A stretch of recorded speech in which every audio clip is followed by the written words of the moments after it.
Ok, recordemos que nuestra sesión se está grabando para que una vez que nos llegue el link aquí a su servidor, se los comparto y en un momento dado ustedes puedan revisar el video para tomar ahí sus notas o cualquier aclaración que quieran hacer, cualquier duda que surja en algún comentario posterior, pues podríamos ventilarlo con todo gusto. ¿Sale? Y vamos a comenzar con nuestra sesión que queremos compartir con ustedes el día de hoy. Y recuerden que estamos hablando sobre lo que es precisamente el bloque de constitucionalidad, pero también estamos hablando de lo que es el control de convencionalidad, el control difuso, etcétera.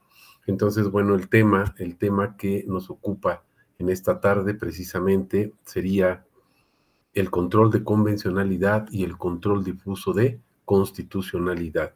¿De qué manera estos controles sirven para realizar un cuidado exhaustivo, una prevención, inclusive como vamos a ver ahorita en el transcurso de, de esta sesión?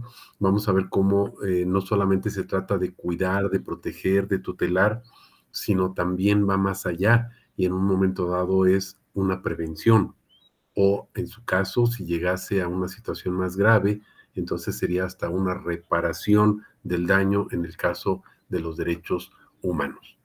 ¿Ok? Y bueno, pues vamos a ir tratando de desarrollar este tema que es muy amplio, pero vamos a dar sintéticamente lo más importante para que ustedes se queden con los tips y recuerden, siempre es una oportunidad para que ustedes puedan profundizar un poquito más. Terminando la sesión, les voy a mandar 3 archivos con la presentación y otros 2 archivos para que ustedes puedan ir viendo a qué se refiere, por ejemplo, la ponderación, que es uno de los temas que vamos a tratar el día de hoy de una manera muy somera, pero es necesario que nos vayamos nosotros empapando de esta situación jurídica.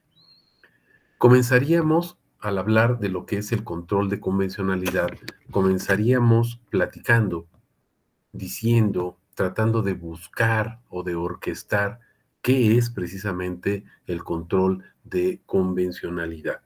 Bueno, este control de convencionalidad simplemente es el ejercicio de un mandato que la misma Convención Americana de Derechos Humanos le va a otorgar o va a contemplar para que dos órganos puedan realizar este objetivo o puedan llevar a cabo este control.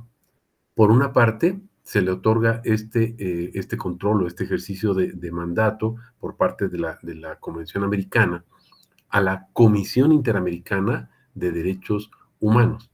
Y por otro lado, bueno, pues a la Corte, que es la Corte Interamericana de Derechos Humanos. Entonces, vemos que este ejercicio del control de la convencionalidad está contemplado precisamente en la Convención Americana y faculta a estos dos organismos para que ellos ejerciten precisamente este mandato. Comisión Interamericana de Derechos Humanos y la Corte Interamericana. De hecho, recuerden, ya por ahí en otros videos hemos comentado que para nosotros poder hacer llegar una queja a la Corte Interamericana, no se puede hacer de manera directa. Es necesario primero acudir a la Comisión Interamericana de Derechos Humanos y una vez que la Comisión Interamericana revisa que probablemente pudiera existir alguna situación donde se pudieran violentar los derechos humanos, bueno, pues entonces turnará esa queja a la Corte Interamericana para que la Corte en su momento entre precisamente al estudio de fondo de lo que es ya la violación de ese derecho humano, atendiendo precisamente a este criterio o a este control de convencionalidad. ¿Cuál es el objetivo? El objetivo es precisamente determinar si en un momento dado o no el Estado incurrió o no en una responsabilidad internacional por haber violentado la convención. No se trata de violentar simplemente un derecho, sino que se está violentando la convención en general. Recuerden una cosa, hay principios que regulan a los derechos humanos, como el de universalidad, el de progresividad, el de interdependencia, recuerdan. Entonces, si nosotros vemos esos principios, los analizamos, los estudiamos, nos damos cuenta que, por ejemplo, en el principio de interdependencia es que un derecho humano depende de otro y no puede ser separado. Por eso se habla también de la indivisibilidad. Los derechos humanos no pueden separarse y no pueden contemplarse de manera individualizada. Por lo tanto, al violentarse o violarse o transgredirse un derecho humano, se estarán violentando todos los demás. En algunas ocasiones les pongo un ejemplo de que esto es similar a un efecto dominó. Al violentarse un derecho humano, tiramos nosotros una ficha, la que está hasta adelante o la que está hasta atrás, y en el efecto de cascada de dominó, pues se van a ir cayendo todas las demás fichas. Y es exactamente lo que sucede con los derechos humanos. Cuando se violenta un derecho humano, en cascada se están violentando o se estarán violentando todos los demás derechos humanos. Eh, Dentro de esta situación jurídica, hablando de estos principios y la manera en que puede violentarse precisamente un derecho humano, pues entonces hablar de la interdependencia es, al violentarse un derecho, se estarán violentando todos. Y observen por qué entonces el objetivo del control de convencionalidad no es ver si se violentó solamente un derecho humano, sino si se violentó la la Convención Americana de Derechos Humanos. ¿Por qué? Porque, vuelvo a repetir, basándonos en este principio de interdependencia, de indivisibilidad, etcétera, nos damos cuenta que al violentarse uno, se violentan todos en su integridad. Y entonces, el objetivo del control de convencionalidad no es ver si se violentó individualmente un derecho, sino que al violentarse un derecho, se violentó absolutamente toda la Convención Americana de Derechos Humanos. No sé si hasta aquí surja alguna pregunta, alguna duda. Si vamos bien, ustedes me indican.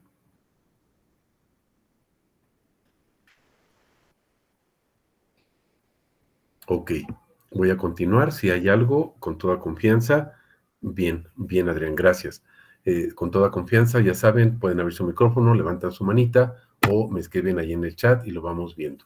Ok, bueno, ahora vamos a hacer un poquito de historia muy breve, muy breve. Ya saben que no me gusta meterme mucho en esto, pero es necesario que lo conozcamos. ¿Cuál es el origen del concepto y de esta doctrina del control de convencionalidad? Bueno, este término fue utilizado de forma aislada en varios de los votos de nuestro juez Sergio García Ramírez.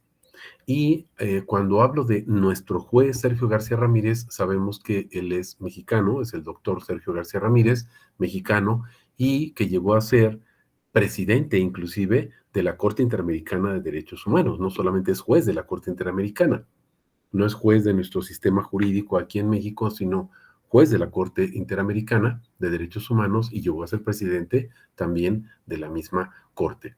Este doctor empezó a utilizar este término basado, estudiando precisamente en algunos conceptos, sobre todo de jurisprudencias emitidas por el Tribunal Europeo de Derechos Humanos. Entonces, es importante recalcar esta situación de este mexicano, de Sergio García Ramírez, es muy importante su labor y ver cómo se va gestando, cómo se va orquestando este concepto de lo que es el control de convencionalidad. Y varias de sus votos que él emitió en diversas jurisprudencias emitidas o criterios emitidos por la Corte Interamericana, en muchos de ellos empezó a emitir este concepto y poco a poco fue tomando fuerza hasta llegar a implementarse en los textos constitucionales de toda América, que son los países que están precisamente ligados a la Convención Americana de los Derechos Humanos. Dicho lo anterior, pasamos propiamente a lo que es el origen del concepto. Vamos a este origen del concepto. ¿Cómo se definía? Bueno, se definía como un ejercicio, simplemente era un ejercicio que la misma Corte Interamericana realizaba. Este control de convencionalidad es un ejercicio que estaba haciendo la Corte cuando llegaba un asunto para ser tratado precisamente porque probablemente podría o no haber una violación de algún derecho humano. Y entonces, al analizar esa complejidad del asunto, lo que hacía la Corte era verificar la compatibilidad del Estado, si esa conducta que había realizado el Estado era compatible o no con lo que estaba disponiendo o las disposiciones contenidas en la misma convención. Y lo que hacía era explorar precisamente de jure y de facto todas las situaciones relacionadas con el asunto. Sabemos que una situación de jure es una situación de derecho y entonces tenía que contemplar la convención si esa actuación del Estado, recuerden que todas las actuaciones de la autoridad deben estar debidamente fundadas y motivadas. Fundamento, bueno, pues se está fundamentando precisamente en una norma jurídica. Y luego la motivación, que sería la razón lógico-jurídica o técnico-lógico-jurídica que daría esa autoridad para manifestar el porqué de su conducta. Y esa es la situación de jure. Y después pasamos a la situación de facto. ¿Qué es lo que sucedió? ¿Cuál es el asunto específico en donde el Estado está realizando una actuación o en su caso, recuerden, una omisión, que también puede haber violación de derechos por omisión? Y entonces lo que hacía la Corte era realizar ese estudio para ver si era compatible esa conducta del Estado, fuera positiva o negativa, de hacer o de no hacer, y en su caso, lo que estaba disponiendo la Convención Americana. Esa actuación del Estado, vuelvo a repetir, debería de estar fundada y motivada seguramente en su legislación interna, inclusive en su propio texto constitucional, y entonces se hacía la comparativa. Ese ejercicio era lo que se denominaba en un momento dado el control de convencionalidad, y es lo que comenzaba a hacer precisamente la Corte Interamericana en cada uno de los asuntos que iban llegando. Y es así como van haciendo precisamente el control de convencionalidad. Primero, si ustedes se dan cuenta, nace de facto, es decir, de hecho, no nace de derecho, simplemente nace de facto, es lo que hacía, no estaba contemplado como tal, pero poco a poco se va gestando y se va organizando esta excelente doctrina del control de convencionalidad. Este control de convencionalidad, recuerden, viene a superar el control que se tenía anteriormente, que era la supremacía constitucional, donde solamente la Constitución era la norma máxima, pero con el control de convencionalidad se equipara la Convención Americana a la Constitución de todos los países de América, obviamente los firmantes, y entonces hablamos de lo que es el bloque de constitucionalidad, aumentando, acuérdense, en el bloque son 4 normas, es la Constitución, los tratados internacionales de derechos humanos, entre ellos la Convención Americana, la jurisprudencia de la Corte Interamericana y la jurisprudencia de los tribunales máximos, en nuestro caso, de la Suprema Corte de Justicia. En otros países será la jurisprudencia de las Cortes Supremas o las Supremas Cortes de cada país. Y así se integraría lo que es ese bloque de constitucionalidad. Ahora, esta primera concepción que se empieza a tener o se empieza a gestar en relación a lo que es el control de convencionalidad se refiere precisamente a la Corte, que esta Corte Interamericana tiene competencia. Es decir, saber si la Corte está facultada o no para conocer precisamente, y en su caso decidir aplicando la misma convención, si es responsable o no ese Estado. Y en su caso, ordenarle la reparación del daño si es que ésta procediera. Y entonces, lo que se trata de determinar es ver primero si la Corte es o no competente. No sé si hasta aquí tengan algún comentario o alguna pregunta o continuamos, si vamos bien.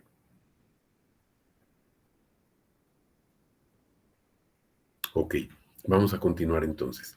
Bien, ahora vamos a esquematizar el concepto. Hablando de lo que es este control de convencionalidad, vemos una obligación internacional. Acuérdense que esto es una obligación para el Estado, no es una obligación para una autoridad, no es una obligación para el presidente, no es una obligación para la Corte Suprema o el Tribunal Supremo o el órgano jurisdiccional de un país. Estamos hablando de la obligación internacional del Estado, todo en su integridad con sus 3 órganos, ejecutivo, legislativo y judicial. Entonces estamos hablando de los órganos jurisdiccionales, los órganos legislativos y los órganos ejecutivo-administrativos. Es una obligación internacional y veamos cómo se entiende. Es una técnica o una herramienta, pero hay algo bien importante. Se utiliza desde el principio de oficio. Recordemos qué significa de oficio. No se requiere una acción. Es decir, cuando requerimos de una acción, debe de ser a petición de parte, ofendida, una parte que se sienta agredida o agraviada. Pero si es de oficio, no se requiere esa solicitud de acción y entonces procede de oficio. ¿Qué quiere decir esto? Que sin ninguna petición, la autoridad tiene la obligación de entrar al estudio de este control de convencionalidad, en el caso que estamos tratando. ¿A cargo de quién se encuentra? Pues se encuentra, como estamos contemplando, a cargo de toda autoridad del Estado, como contemplábamos, órgano ejecutivo, órgano legislativo, órgano judicial, pero se dirige principalmente a los jueces.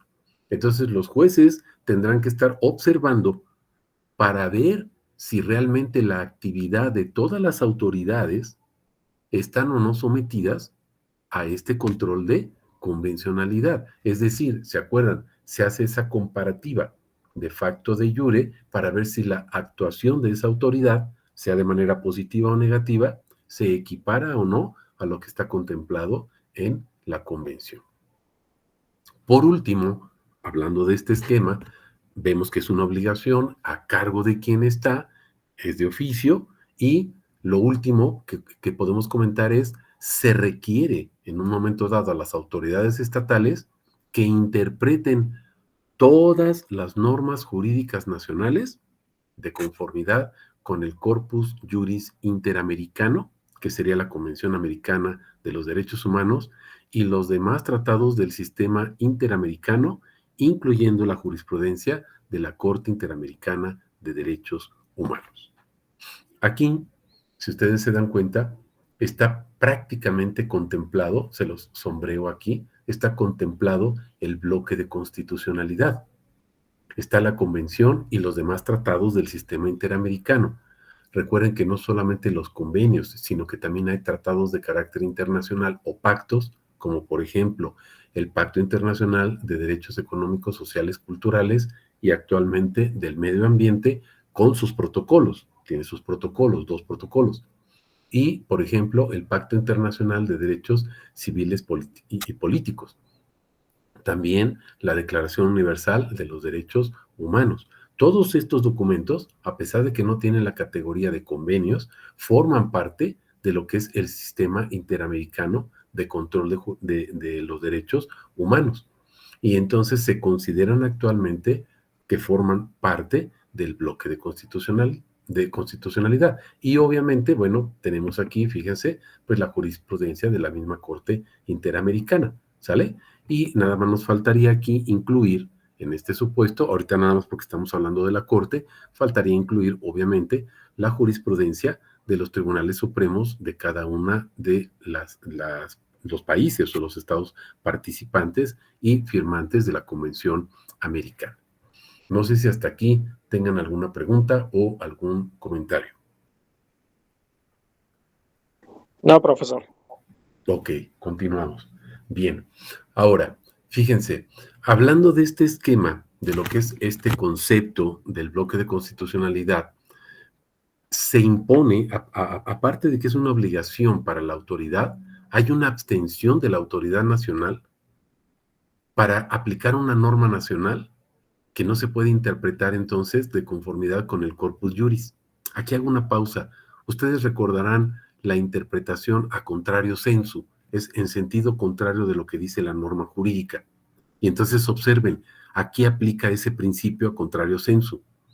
Si se le está obligando al Estado a comparar su legislación con la Convención Americana y a no aplicarla en caso de que contravenga la convención, pues entonces surge a contrario sensu una abstención que es propia de la autoridad de oficio, tiene que ser de oficio, no es a petición de parte, debe ser de oficio, para que esa autoridad se abstenga de aplicar precisamente la norma jurídica cuando se dé cuenta que la misma contraviene lo que está estipulado en la Convención Americana de Derechos Humanos, que sería ese corpus juris del sistema interamericano de derechos humanos. ¿Cuál es el objetivo? Aquí se los puse, fíjense, se los sombreo, para evitar precisamente la responsabilidad internacional del Estado. Si la autoridad no quiere ser responsable en un momento dado de una violación de derechos humanos, entonces no solamente está obligada a comparar su legislación para que no se violente, sino que a contrario sensu surge otra obligación más. ¿Cuál es? Abstenerse de aplicar precisamente esa legislación de oficio cuando esta legislación, en un momento dado, pudiera ser contraria a lo que establece la Convención Americana o, decíamos, este corpus juris, ¿sí? Aquí lo sombreamos, el corpus juris del sistema interamericano. Ya explicábamos hace ratito en qué consiste. Las autoridades, entonces, si ustedes se dan cuenta, deben actuar siempre, siempre en sus respectivas competencias y siempre deberán de hacerlo de acuerdo precisamente a las regulaciones procesales correspondientes dentro de su sistema, siempre y cuando, recuerden, no sea contrario o contravenga lo que establece la convención. Entonces, bueno, dentro del ámbito de la competencia de cada una de esas autoridades, sean ejecutivas, sean legislativas, sean judiciales, jurisdiccionales, todas estas autoridades estarán vigiladas por el órgano judicial. ¿Para qué? Para que de oficio no se aplique la norma jurídica nacional en caso de que violente el sistema del corpus juris interamericano. No sé si me estoy explicando y nos va quedando claro de lo que estamos hablando. Vamos ahora a entrar ya, creo que es ya un poquito de historia para que vayamos conociendo cómo surge esta nueva doctrina de la convención o convencionalidad y que supera precisamente a la supremacía constitucional, donde acuérdense que la Constitución, vuelvo a repetir, era la norma suprema y si un tratado contravenía lo que decía la Constitución, imperaba lo que decía la Constitución y se hacía a un lado el tratado internacional, no importando que hubiese o no violación de derechos humanos. Eso era algo muy drástico que afortunadamente ya se ha pulido a nivel mundial, no solamente en América, sino a nivel mundial, inclusive la Corte Africana también, o en el sistema africano de derechos humanos, también está contemplada esta situación y ya se ventila como una situación de oficio, donde el control de convencionalidad ya superó al de supremacía constitucional. Sabemos que este control de convencionalidad también ya fue superado y por eso ahora hablamos de un control difuso de convencionalidad o control difuso de constitucionalidad, que ya sería lo más adecuado. Control difuso de constitucionalidad, ¿por qué? Porque acuérdense que hablamos del bloque de constitucionalidad y el bloque de constitucionalidad, recuerden, no está integrado solamente por la Constitución, sino está integrado por normas constitucionales, que son las 4 que mencionamos hace unos momentos. Entonces, bueno, entramos a lo que es el fundamento jurídico de esta doctrina. ¿Dónde encontramos el fundamento jurídico de esta doctrina del control de convencionalidad? Bueno, ya lo vimos en nuestra propia Constitución, que obviamente está copiando algunos textos de la Convención Americana de Derechos Humanos, pero obviamente la fuente principal, la norma principal es precisamente la Convención Americana de Derechos Humanos y la Convención de Viena sobre los derechos humanos, ¿no? El Tratado de los Derechos Humanos. ¿Qué artículos? Bueno, los ponemos aquí, es el artículo 2, 1.1, el 29, el 68 y en su caso el 26 y la 27 de la Convención de Viena. Vamos nosotros a ver ahora algo importante. Una vez teniendo el fundamento y sabiendo que está contenido en estos ordenamientos, a lo mejor me van a decir, maestro, nada más estábamos hablando del sistema interamericano y ya nos metió por ahí la Convención de Viena. Claro, porque acuérdense que el bloque de constitucionalidad implica todos los tratados sobre derechos humanos, no nada más del sistema del juris americano o interamericano, sino todos los tratados de derechos humanos, no tratados internacionales de derechos humanos. Y eso lo vimos en el artículo primero constitucional en su párrafo segundo. Ahí está contemplado. ¿Sale? Entonces, bueno, observen esto. Esta obligación va a llegar a unos sujetos. Y entonces ya vimos el fundamento legal. Ahora vamos a hablar de los sujetos. ¿Quiénes son estos sujetos de la obligación? Y bueno, vamos a comenzar hablando de que esta obligación de realizar ese control de convencionalidad se extiende precisamente a todas las autoridades estatales, quienes precisamente en el ámbito de sus respectivas competencias deben velar precisamente por ese efecto útil de la Convención Americana de los Derechos Humanos. Y mencionábamos, regreso a la postal anterior, en los artículos 26 y 27 de la Convención de Viena, que ahorita vamos a estar platicando y analizando para que ustedes puedan realizar algunas preguntas en caso de que lo consideren necesario y oportuno. ¿Sale? Entonces, bueno, ¿quiénes son los sujetos de la obligación? Es decir, ¿quiénes están obligados a cumplir el control de convencionalidad? Bueno, pues el Estado en toda su integridad. ¿Qué quiere decir esto? Todas las autoridades en el ámbito de su competencia. No importa la competencia que tengan, si es administrativa, si es legislativa o si es judicial. Todas las autoridades tienen la obligación y por lo tanto son sujetos de la obligación. Recordarán ustedes que en sus clases de obligaciones podemos encontrar los sujetos que intervienen en la obligación. ¿Se acuerdan? Hay un acreedor, un deudor. Bueno, aquí estamos hablando de los sujetos obligados.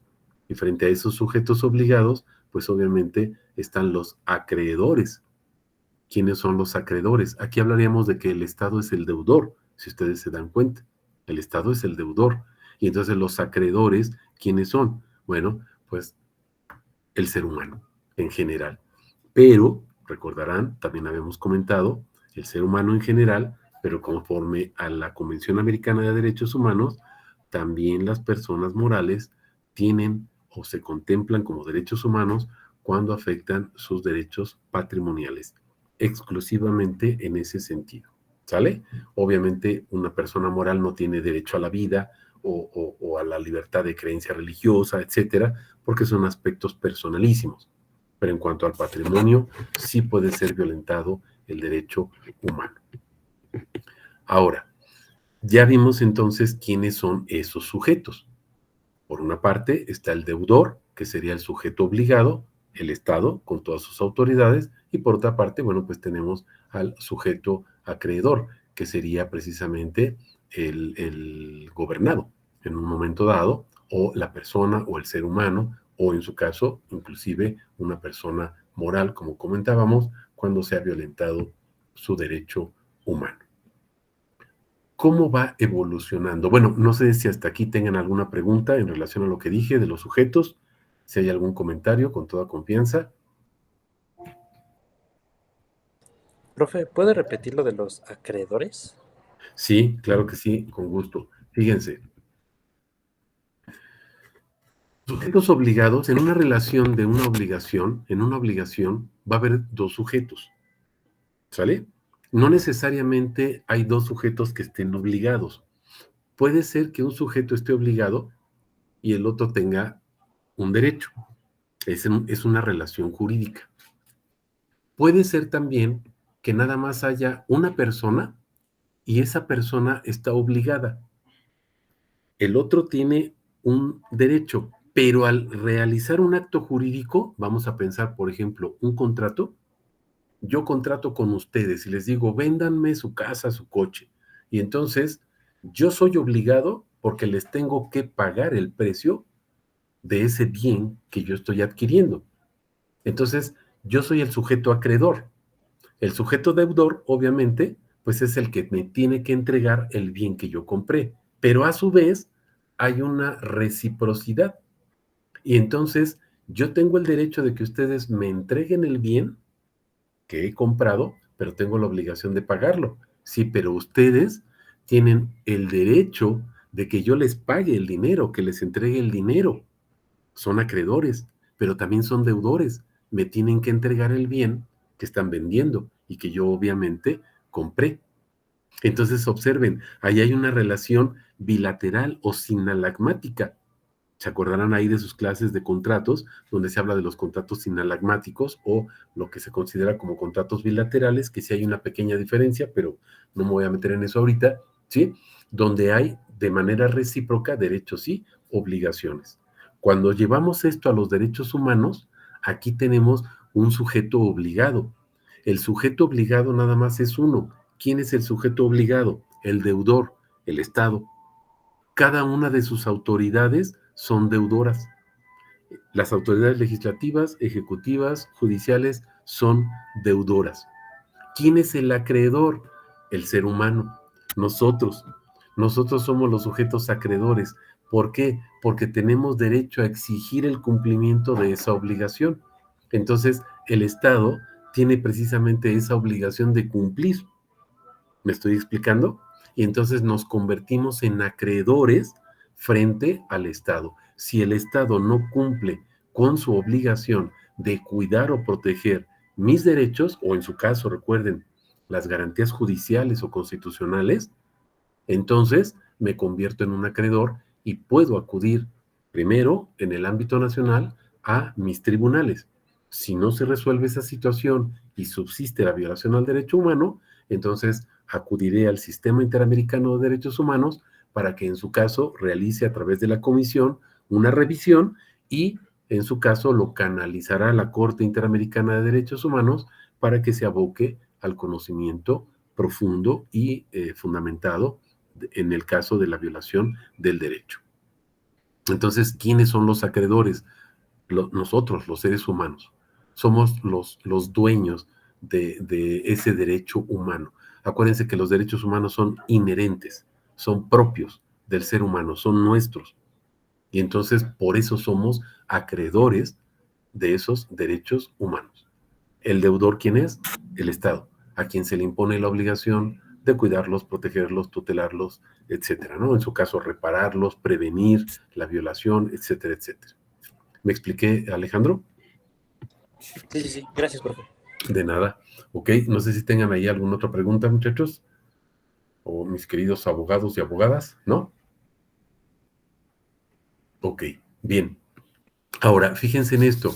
Vamos a ver, acuérdense que estamos hablando de esta evolución, cómo va evolucionando el concepto. Y ahora ya no se habla solamente de un control de convencionalidad.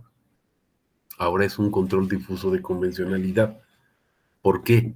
Bueno, en el 2010 se sustituye la expresión poder judicial por la expresión todos los órganos de autoridades en el ámbito de sus competencias. ¿Qué quiere decir esto? Que a partir del año 2010, dentro del sistema interamericano, hubo esta modificación. Anteriormente la obligación era exclusiva de los órganos jurisdiccionales. ¿Qué quiere decir esto? Que el órgano legislativo y el órgano ejecutivo no estaban obligados a proteger, cuidar los derechos humanos. Y entonces si los violentaban, bueno, pues ya aparentemente no pasaba nada. Pero poco a poco, nuestra Corte Interamericana dice, no, espérame, es una autoridad. Y por ejemplo, en el caso del amparo, sabemos que el amparo procede contra todo acto de autoridad que pudiera vulnerar esos derechos humanos. Y entonces no se trata solamente de ver que el órgano judicial o los órganos jurisdiccionales son los únicos que pueden violentar los derechos humanos. También pueden violentarlo autoridades legislativas.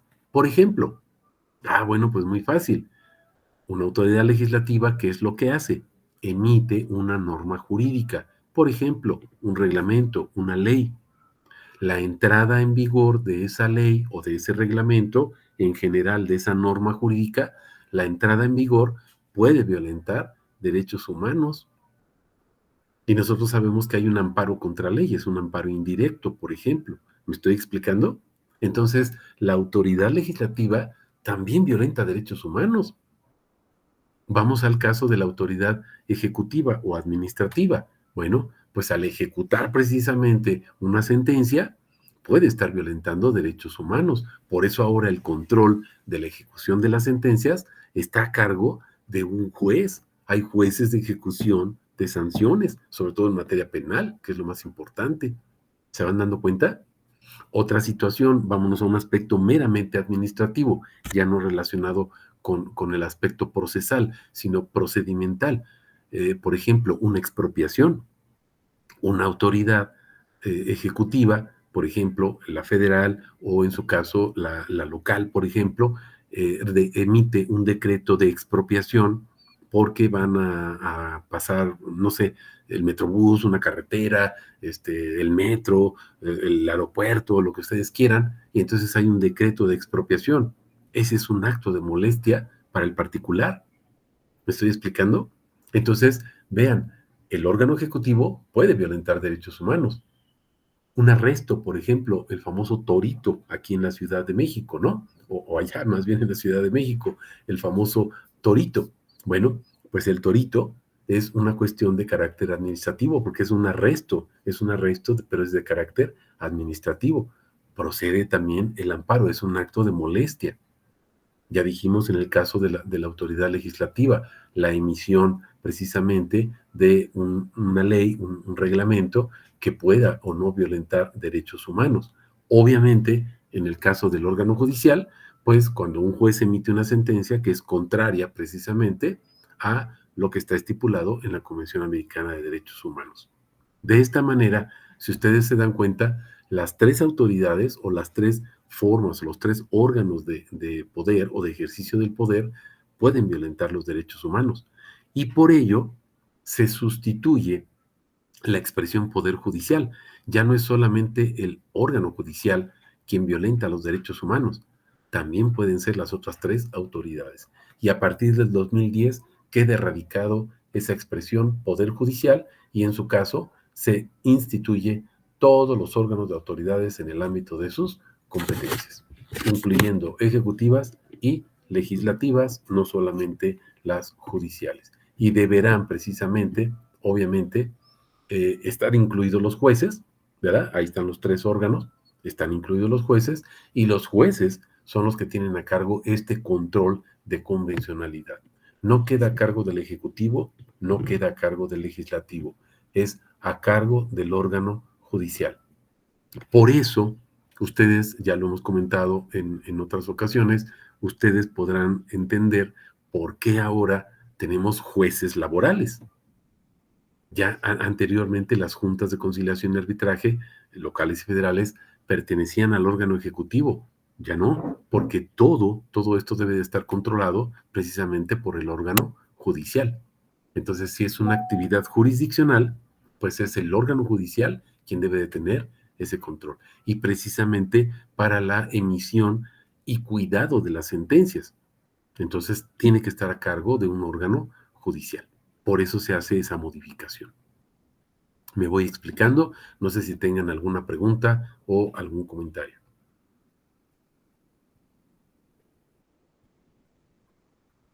Adrián, adelante. Hola, profe. Buenas tardes. Sí, yo tengo una duda. Seguramente tal vez sea un tema que vamos a abordar a lo largo de la sesión, pero Sí, tenía la duda de los efectos que tiene, por así decirlo, la responsabilidad en la que ocurriría el Estado en caso de de hacer caso omiso, de evitar aplicar una norma que atente a los tratados internacionales. No sé si se resuma a la mera consecuencia de, bueno, pues sí, de esta responsabilidad del Estado y de una opinión por parte de estos organismos internacionales. ¿O hay alguna forma como más coercible para obligarlos a que dejen de aplicar ese tipo de esas normativas? ¿O sí queda como que muy, por así decirlo, ahora sí que es muy difícil que que una autoridad nacional sí. deje de aplicar o haga caso omiso a esta recomendación por parte de esos organismos internacionales. Ok, sí, ya lo hemos comentado, Adrián, claro que sí, pero lo comentamos y en el curso de la sesión iremos hablando un poquito de ello, aunque no es la finalidad, pero sí. Mire, cuando se habla de las recomendaciones, pensamos como en el caso, por ejemplo, de la Comisión Nacional de Derechos Humanos. Anteriormente, hace varios años, sí, antes de la modificación de nuestro sistema, la Comisión Nacional de Derechos Humanos hacía recomendaciones y todos nada más le hacían así, sí, claro que sí, con todo gusto, pero nunca le hacían caso. Actualmente no. Actualmente, por ejemplo, la Comisión Nacional de Derechos Humanos es un órgano autónomo, no depende de ninguna dependencia de ninguna autoridad. Y cuidadito, y la autoridad no haga caso, porque puede sancionar. Ahora, ¿qué pasa en el caso del Estado, del país? Bueno, la Corte lo puede obligar, por supuesto. Y para muestra basta un botón. ¿Qué tipo de sanciones puede aplicar la Corte? Bueno, principalmente la sanción es generalmente y de manera repercutiva, ¿sí? Porque va a repercutir necesariamente en eso un aspecto económico. No se trata solamente de imponer una multa, ¿sí? Porque una multa, pues después la pago y ya, y de todas maneras no lo hago. Va más allá de esa situación. El aspecto económico no es monetario, no es dinero, va mucho más allá de un aspecto meramente dinero, monetario. Acuérdense de esto. Cuando nosotros, dentro de el desarrollo de nuestra carrera profesional, llevamos una carrera que se llama, una materia, perdón, que se llama lexicología y argumentación jurídica. Cuando hablamos de la lexicología, hablamos de lo que son los lexemas, el léxico jurídico, es decir, hablar, decir correctamente. ¿Por qué les digo esto? Bueno, si nosotros hablamos de esta lexicología jurídica y vemos qué significa economía, vamos a entender que economía no solamente se refiere a un aspecto monetario, la economía va más allá. Habla de un aspecto político, religioso, cultural, social, monetario, obviamente, pero no solamente es esa situación, sino también, por ejemplo, el aspecto pedagógico o educativo. Y entonces decimos, ah, caray, ¿cómo que la economía trata eso? Sí, ustedes observen y analicen la etimología, es decir, la razón, la raíz de la palabra economía, y se van a dar cuenta que no se refiere exclusivamente al dinero. El dinero, hagan de cuenta que es una rebanada de pastel, la economía, y el dinero es una rebanadita de ese pastel o de ese pie, pero hay más rebanadas. Hablábamos de aspectos religiosos, culturales, deportivos, etcétera, etcétera, etcétera. Bélicos, inclusive hasta de guerra, ¿no? De una situación de guerra. Entonces, ¿por qué les estoy comentando esto? La sanción que impone la Corte es económica, pero no quiere decir que sea una simple multa nada más del el dinero. A ver, se multa a México con 500,000 pesos o con 1,000,000 de pesos y ya. No, es un aspecto económica o la sanción es económica. Cuando se implementa el sistema en México, el sistema oral, se hace una sanción económica a México. Y esta sanción económica consiste en que la Corte le pone un ultimátum a México, la Corte Interamericana, y le dice, México, es la quinta recomendación y última recomendación que te hago. ¿Qué quiere decir esto? Había habido ya 4 recomendaciones anteriores, desde 1980, para que México cambiara su sistema, no el sistema penal, todo el sistema jurídico. Y ustedes me van a decir, no, maestro, nada más es el sistema penal. No, muchachos, ustedes lo saben, mis queridos abogados, cuando comenzó el sistema, pensamos o creímos que nada más era el aspecto penal, pero no es así. Para muestra basta un botón. Todo el sistema actualmente ya es oral, incluyendo el laboral, que tenía parte de oralidad. pero ahora tenemos un sistema oral mercantil, familiar, civil, laboral. ¿Se están dando cuenta? Y próximamente va a seguir implementándose hasta que todas las ramas del derecho sean esencialmente orales. Tenemos juzgados ya de oralidad prácticamente en todas las materias. En diversas partes de la República tenemos juzgados mercantiles, ya en el Estado de México, etcétera. Entonces, bueno, ya en la Ciudad de México es un hecho esta situación. Juzgados de oralidad también en materia mercantil, los tenemos en materia familiar, en materia civil, etcétera. Vean esta situación. Ese es el aspecto económico, la integralidad de todo lo que compone a México, no nada más el dinero, su aspecto político, su aspecto jurisdiccional, su aspecto procedimental constitucional. Y entonces, regreso, la Corte le pone a México una sanción económica. ¿Cuál es la sanción económica? Banco Mundial, suspéndele a México todos los créditos, ya no le haces ningún préstamo, pero además inicia el procedimiento de ejecución para el cobro de la deuda externa. Esto repercute no solamente monetariamente, repercute en todos los aspectos, político, cultural, religioso, deportivo, bélico, en todos los aspectos, si ustedes se dan cuenta. No es nada más cóbrale la deuda, vean la implicación que hay detrás de ello. Por eso la sanción es económica, pero no nos quedemos con la idea vaga de que el aspecto económico es, bueno, le imponen una multita de 1 millón o 10 millones o 20 millones de pesos. No, va más allá. No sé si me expliqué, Adrián. Sí, profe, ya me quedó ¿Sí? clarísimo. Yo también tenía idea de que, pues, hacían caso omiso a las recomendaciones o las quejas y todo eso. Entonces sí, como que me quedaba como que esa incógnita de saber si había otros mecanismos para obligar al Estado. Y ya, pues ya entendí que sí hay varias formas. El mecanismo es económico, ¿se da cuenta? Pero económico no solamente monetario, sino va más allá. Le voy a poner otro ejemplo, el caso de Ayotzinapa. Muchas veces decimos, pues México ni hace nada. Bueno, pues ya se le impuso a México una obligación. ¿Qué es lo que tiene que hacer? Tiene que reportar sobre estas cuestiones, si están detenidos o no. Y México se sacó unas de la manga y dice, Corte Interamericana, pues fíjate que no los tengo, no sé dónde están detenidos. Y entonces la Corte Interamericana le dice, sí, bueno, pues qué bueno. Ahora los buscas entonces. ¿Y ahora qué tiene que hacer México? Buscarlos.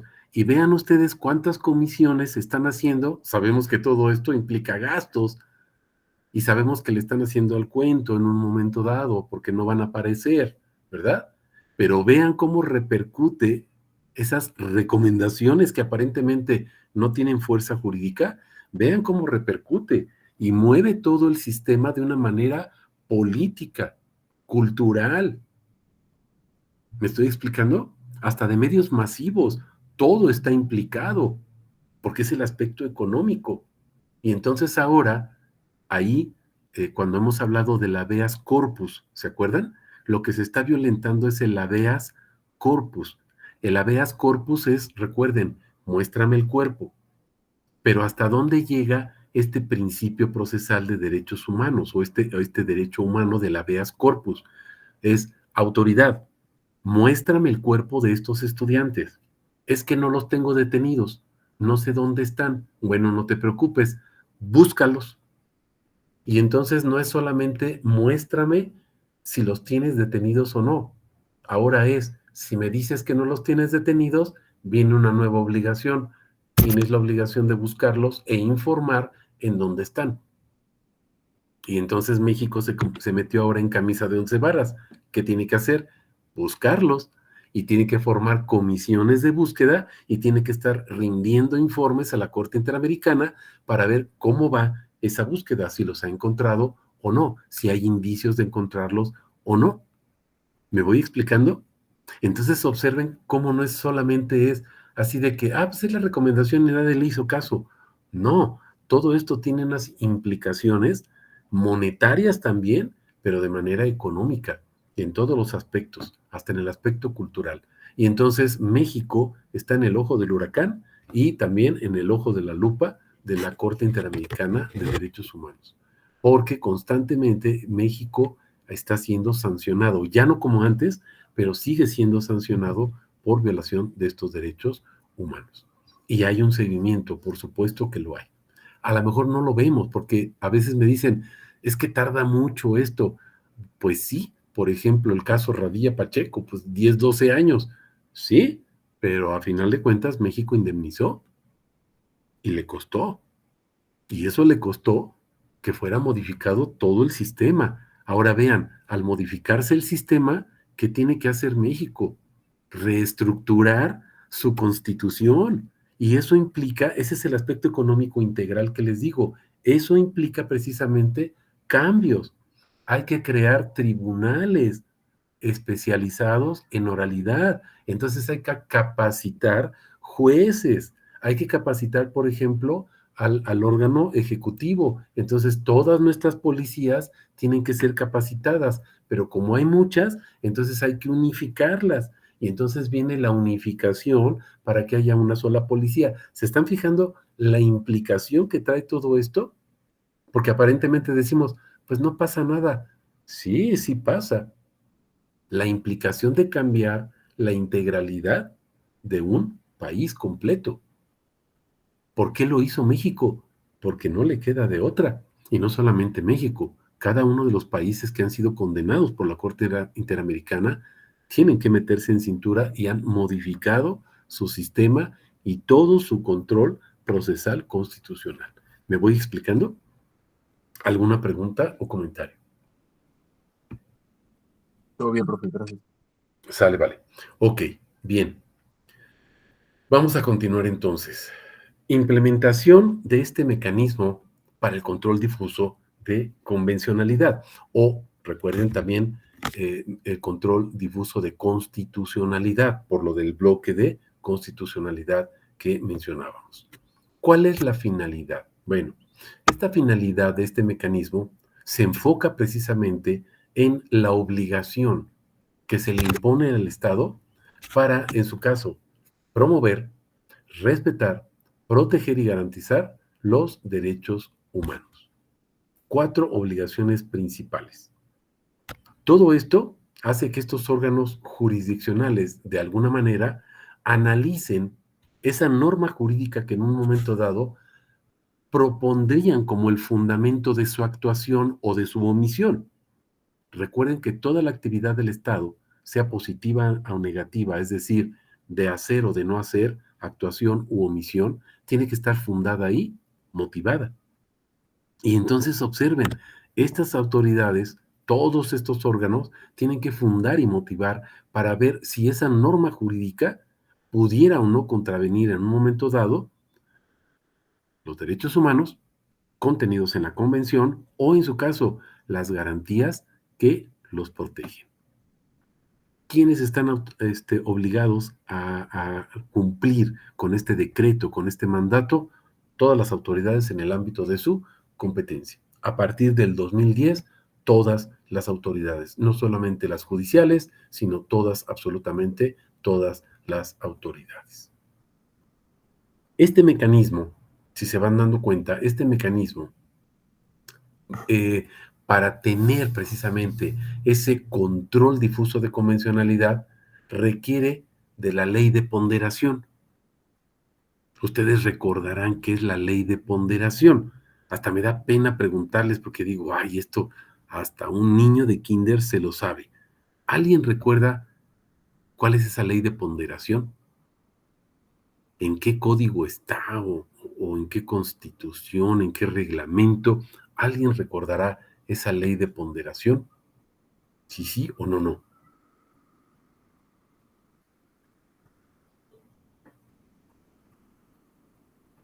Ok, no se preocupen. Bueno, la ley de ponderación no está codificada. ¿Alguien levantó su mano? ¿A quién? ¿Adrián? Sí, profe, bueno, Bueno, se activó ahorita, un poquito tarde. Pues sí, efectivamente yo tenía entendido que no era una ley como tal, claro. no se encuentra en un código o pues sí, o sea, no está legislada, por así decirlo, pero es como, pues esa interpretación que deben de dar los juzgadores para valorar, pues qué derecho humano prevalece encima de otro. Entonces, por así decirlo, como el interés superior de la niñez, ¿no? Que Ok, ese creo que tengo entendido que al momento de ponderar, bueno, yo lo que me he dado cuenta sí, en la práctica es que no hay ahorita algún derecho humano que supere, por así decirlo, a al interés superior de la niñez. Entonces, ok, pues, por ejemplo, en derecho familiar, pues el derecho a veces del padre, el derecho de la familia del papá, pues a veces puede ser vulnerado, pero debe de prevalecer el interés superior de la niñez. Entonces, yo entiendo que sí. correcto. Bien, muy bien, Adrián, claro que sí. Muy bien, muy bien. Efectivamente, no está codificado, no hay una ley. Así como hablar de la ley de la gravedad. ¿Y en qué artículo lo encontramos de la Constitución? Pues no, no lo encontramos, pero es una ley de carácter natural. No podemos decir que esta ley de ponderación sea una ley de carácter natural, pero sí tiene un aspecto jurídico, pero del iusnaturalismo. Es decir, está contenida en los principios generales del derecho. Y entonces es una ponderación. Ponderar es buscar ese equilibrio precisamente, ver el peso que tiene una legislación frente a otra, un derecho frente a otro, y ver cuál es necesario aplicar en un momento dado para que no se violenten los derechos humanos. Y si hubiese necesidad en un momento dado de violentar un derecho, como nos explicaba ahorita el licenciado Adrián, entonces, bueno, acuérdense, tenemos que ver el, el principio pro homine, ¿se acuerdan? Tenemos que aplicar una legislación y es necesario violentar un derecho, bueno, pues vamos a aplicar la que menos perjudique, ¿sí se dan cuenta? Y entonces, al momento de emitir la autoridad jurisdiccional una resolución, tiene que ponderar, es decir, sopesar qué es lo que va a hacer para que no se violente el derecho de una persona. ¿Sale, vale? Entonces, observen, cuando aplicamos este control difuso de convencionalidad, es necesario tener en consideración esta ley de ponderación. No se trata nada más de decir, bueno, pues hay una violación de derechos humanos, pues órale, el castigo sobre fulanito, no, no, no, espérame tantito, o toda la carga al Estado, espérame tantito. Hay una ley de ponderación. ¿Qué es lo que está sucediendo? ¿Por qué se está violentando ese derecho? A lo mejor un particular actuando como autoridad, por ejemplo, el IMSS, Pemex, están actuando como autoridades, pero al final de cuentas, recuerden, son particulares, no son autoridades. Tienen una función de autoridad en el aspecto administrativo, pero no lo son, por eso son paraestatales, como si fueran una autoridad. Y entonces sus actos violentan los derechos humanos. Hace años yo comentaba esta situación, les estoy hablando más o menos del año 2000, y les decía, es que los particulares también pueden violentar derechos humanos, y no, pues todo el mundo se me venía encima y me decía, no, eso es una falsedad, eso es un delito, o en su caso una responsabilidad civil, pero no violación de derechos humanos. Y bueno, yo les decía, bueno, pues es que la doctrina europea, en Europa, pero aquí no. Bueno, pues afortunadamente ahora ya con esta situación de la globalización o más bien mundialización de los derechos humanos, entendemos que sí pueden ser violentados. Y también son considerados estos derechos fundamentales como derechos sustantivos, que también se consideraba que no, pero actualmente se considera que sí son también derechos sustantivos, tienen una esencia y una sustancia. Todo esto se los comento por la ley de la ponderación. Es necesario comprender toda esta situación.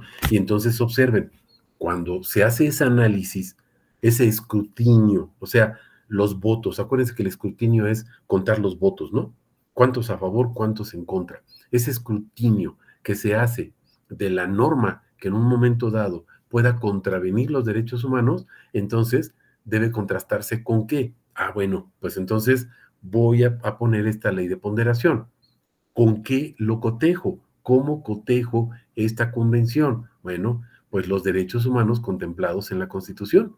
Y entonces voy a ver, ok, a ver, autoridad, tienes un reglamento o un decreto, hablábamos de la autoridad ejecutiva administrativa hace ratito, donde hay un decreto de expropiación, por ejemplo. Ok, viene el decreto de expropiación. Entonces, este decreto de expropiación lo comparo y lo cotejo con los derechos humanos que están contemplados en la Constitución Política de los Estados Unidos Mexicanos. Bueno, pues aparentemente pudiera ser que sí pasa el decreto, o sea, no violenta ningún artículo de la Constitución. Sale y le ponemos palomita. Ahí está el escrutinio, un voto. ¡Pah! Sí, palomita. Bueno, pero ahora vamos a cotejarlo también. Vean, inciso B, jurisprudencia emitida por la Suprema Corte de Justicia de la Nación. Ok, no violenta ningún artículo constitucional aparentemente, pero vamos a revisar la jurisprudencia de la Corte. No hay nada de la Corte en relación a este asunto específico, a esta situación de facto. Pues no hay nada. Entonces, ok, palomita, esta ley o esta norma jurídica puede aplicarse. Estaríamos hablando de un decreto, ¿no? Esta norma jurídica puede aplicarse. Bueno, pero ahora vamos a comparar esa norma jurídica, que es el decreto, con los tratados internacionales en materia de derechos humanos. Ok, bueno, pues no, como que no hay nada claro, no hay ningún tratado que nos hable claramente de la violación a la propiedad, aunque tenemos por ahí el Pacto Internacional de Derechos Económicos, ahí podría haber algo, pero pensemos, no, pues no, aparentemente no violenta, sale. Entonces le ponemos palomita también, ya vamos hasta acá, al inciso C, palomita, ok, y nos vamos más allá todavía. Fíjense, vámonos más allá todavía y entonces ahora entramos a los criterios vinculantes de la Corte Interamericana en las sentencias en las que el Estado mexicano haya sido parte. Ups. Entonces, fíjense, en esa ley de ponderación, todos los filtros que va pasando ese decreto de expropiación, en el ejemplo que estamos manejando. ¿Se dan cuenta? Sí pasó la Constitución, sí pasó la jurisprudencia, sí pasó los tratados internacionales en materia de derechos humanos, pero a lo mejor aquí nos topamos con pared y decimos, híjole, pues aquí ya hay un criterio donde México fue condenado anteriormente por esta misma situación. Por eso pasó los otros filtros, los otros tres, ¿se fijaron? Pasó los otros tres filtros como pasaba anteriormente, pero cuando llega un criterio de la Corte Interamericana, la Corte le dice a México, México ya te había condenado por una situación similar y no has cambiado tu sistema. Por eso en el 2008 lo tuvo que cambiar a forciori. No le quedó de otra a México más que cambiarlo. ¿Se dan cuenta? Pero vamos a pensar todavía, vámonos más allá, así pensando en un sueño guajiro, ¿verdad? Y decimos, si no encontramos ningún criterio, México nunca ha sido condenado por un decreto de expropiación en relación a esta situación. Sale, vale. Pues, ¿qué crees? Que todavía hay otro criterio más. Criterios orientadores de la jurisprudencia y precedentes de la Corte Interamericana en los que el Estado mexicano no fue parte. Y entonces decimos, bueno, ¿a quién condenaron por un decreto expropiatorio? Pues fue condenado a Colombia, Chile y Brasil. A los tres ya los condenaron. Bueno, pues, ¿qué crees? Que como es un criterio orientador de la jurisprudencia, aunque el Estado mexicano no haya sido parte, si se considera que hay violación del derecho humano, se puede aplicar esa jurisprudencia de la Corte, aunque el Estado mexicano no haya sido parte. Y ya jurisprudencia de la Suprema Corte de Justicia en el 2010, expedientes varios, ya fue decretado por la misma Corte. Al principio decía que no era obligatorio, y ya después no le quedó otro a la Suprema Corte. Porque la Corte Interamericana le dijo a México, dile a tu Corte que se tranquilice, porque se quiere creer la mamá de los pollitos. Y entonces la Corte dice que no a mis criterios. México, te voy a hacer efectiva la sanción. ¿Y qué creen que hizo la Suprema Corte? Aceptó los criterios de la Corte Interamericana como parte de las normas constitucionales de México. No le quedó otra. Y al principio decía, bueno, Nada más donde México haya sido parte. Y después la Corte Interamericana le dijo, México, México, te tengo en la mira. ¿Y qué creen? Que la Corte, la Suprema Corte de México, dijo, bueno, también los criterios orientadores van a formar parte de nuestras normas constitucionales. Ahí está la sanción que nos preguntaba hace ratito el licenciado Adrián, su compañero. ¿Sí se fijaron? Ahí está la sanción. Y no le quedó otra a México más que acatarlo. Esta es la ley de ponderación, estimados licenciados. ¿Se dan cuenta? Esa ponderación, ese equilibrio, ese checar, ese cotejar, ese ver, ese equilibrar. A ver, ¿qué derechos? ¿Con qué comparo este decreto? En el ejemplo que estábamos manejando, un decreto de expropiación emitido por una autoridad ejecutiva. Ok, este decreto, ¿con qué lo voy a ponderar? ¿Con qué lo cotejo para ver si es violatorio o no? Puede pasar los primeros 3, 4 filtros, pero ya el quinto no lo pasa. Y si no lo pasa, entonces es violatorio de derechos humanos. Me voy explicando. No quiere decir que tengan que violarse los 5 incisos que estamos mencionando aquí. No.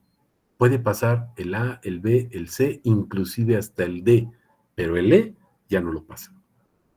Y entonces ese decreto, en el ejemplo que estamos manejando, ese decreto de expropiación es considerado inconstitucional, pero además inconvencional, ya no solamente inconstitucional, porque dijimos, pero sí pasó la Constitución de México, ¿sí?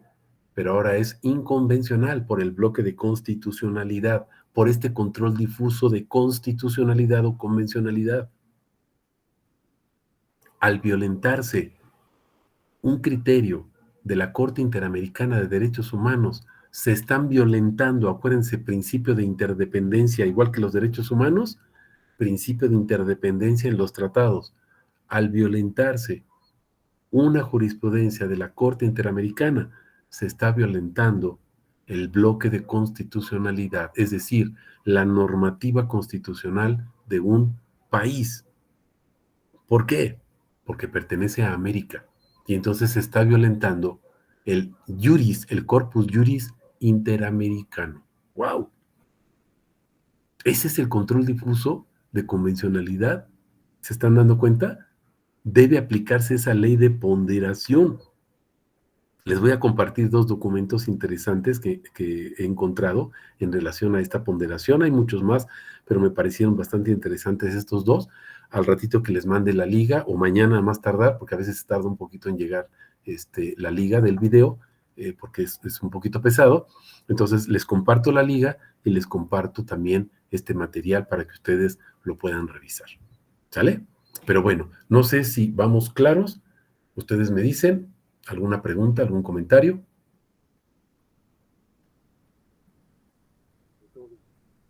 Ok. Estoy tratando de darle alguna aplicación. Es muy difícil tocar todos los temas, pero estoy tratando de darle alguna aplicación práctica para que ustedes vean que no es nada más doctrina, que no es un sueño así utópico.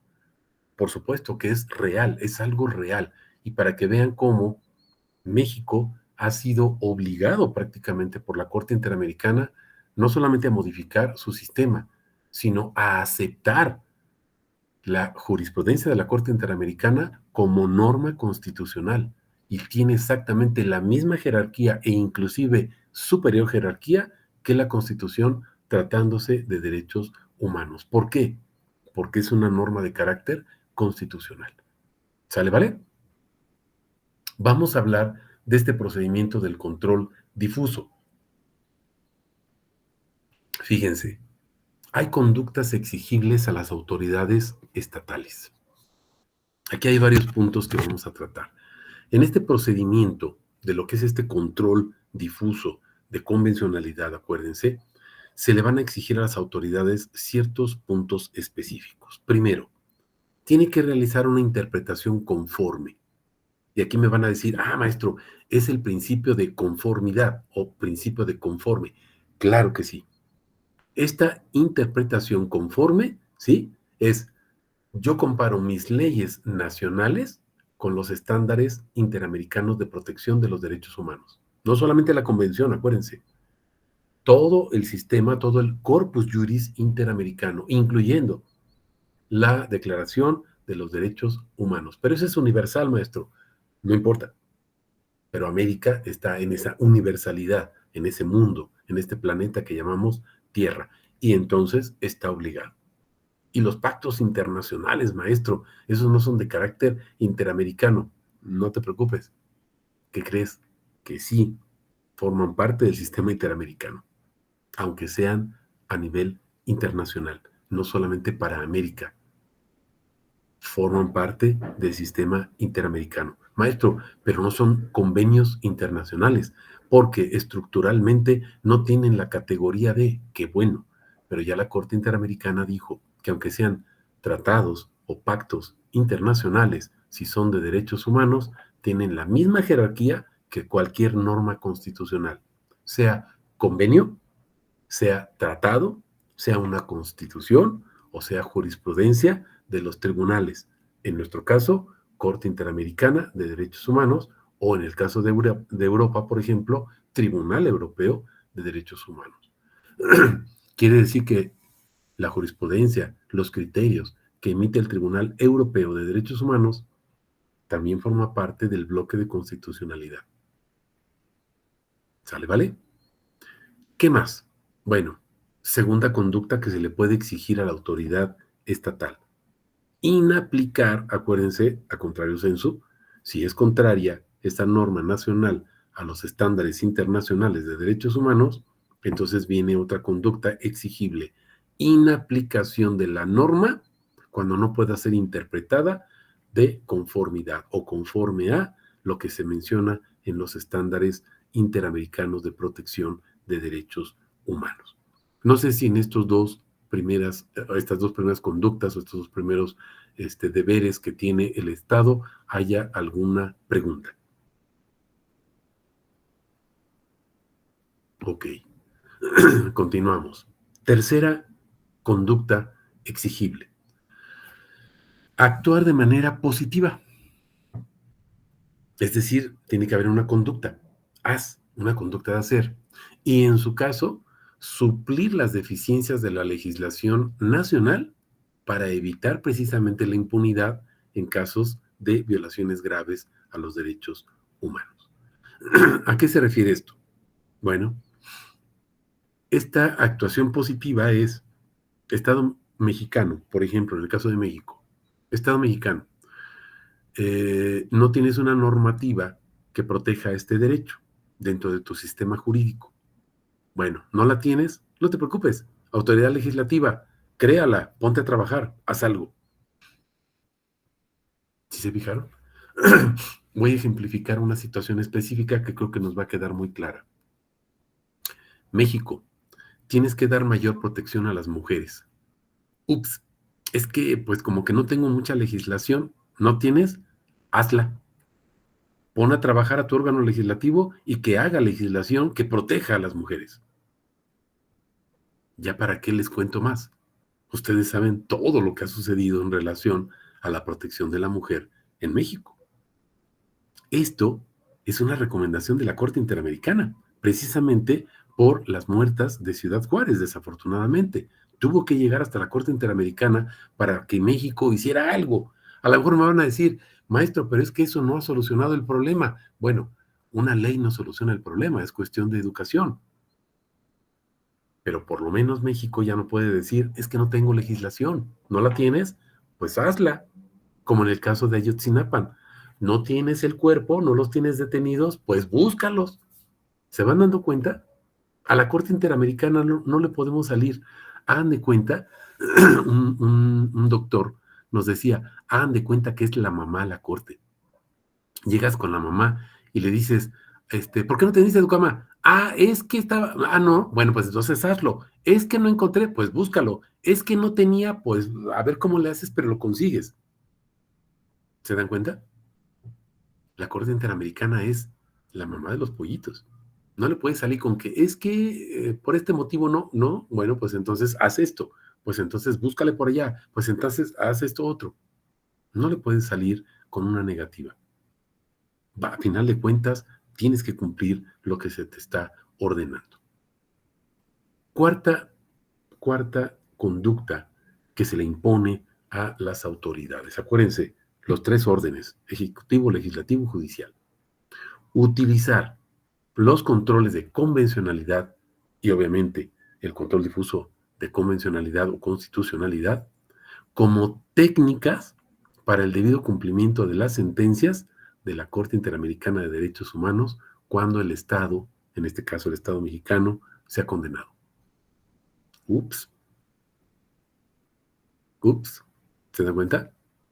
Ese control de convencionalidad, ese procedimiento del que hablábamos hace ratito, todos esos pasos son técnicas. Una técnica es un procedimiento, cómo hacerlo.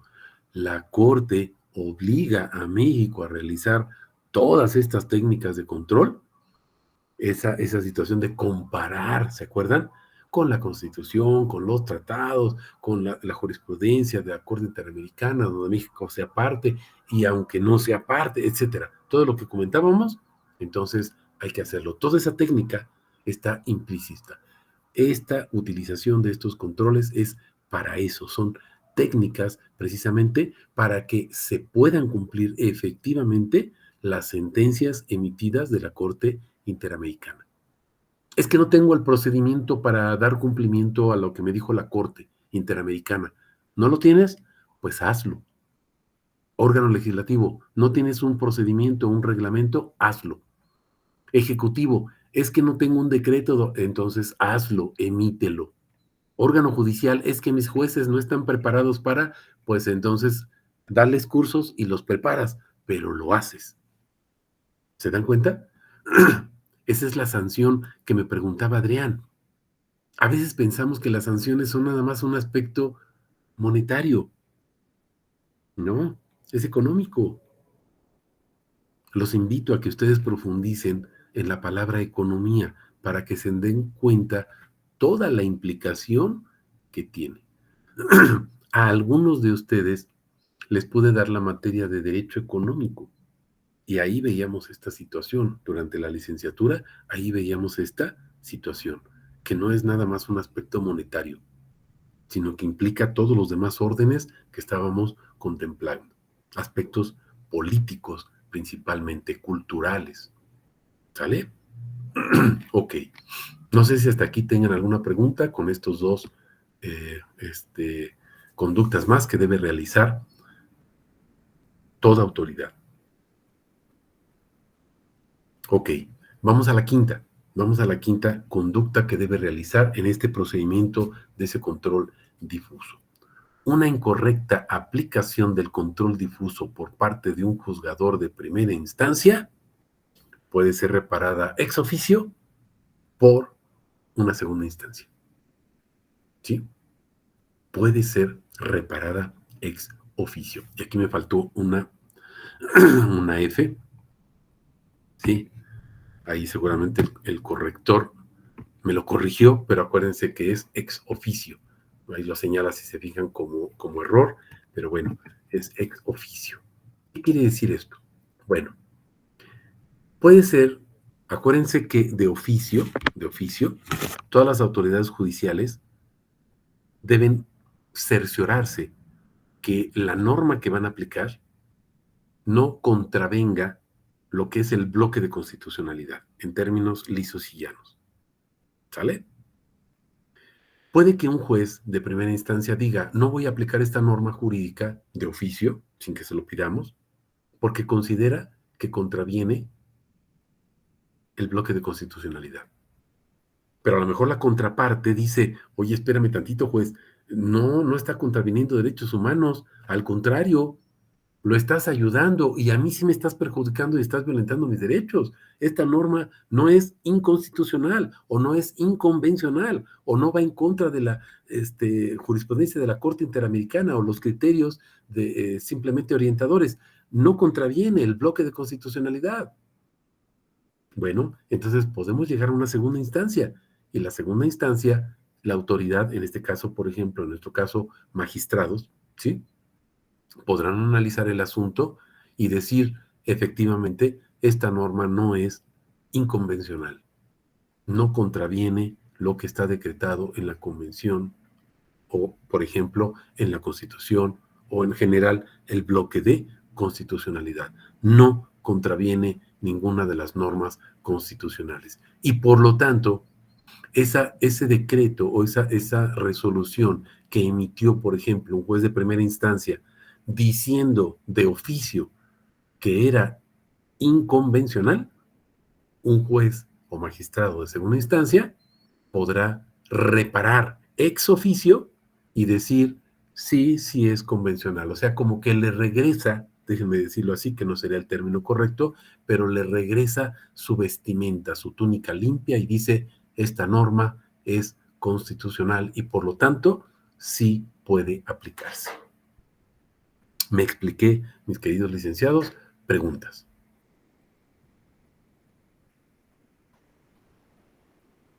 Bueno, no me quedó muy claro lo de ex oficio.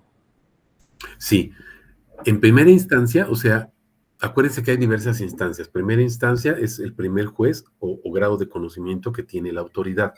Cuando usted lleva un asunto mercantil, civil, familiar, penal, el que quiera, en la primera instancia, va con un juez y ese juez considera que esa norma que pudiera aplicarse contraviene lo que dice el bloque de constitucionalidad. Por ejemplo, la Constitución es contraria a la Constitución, sale.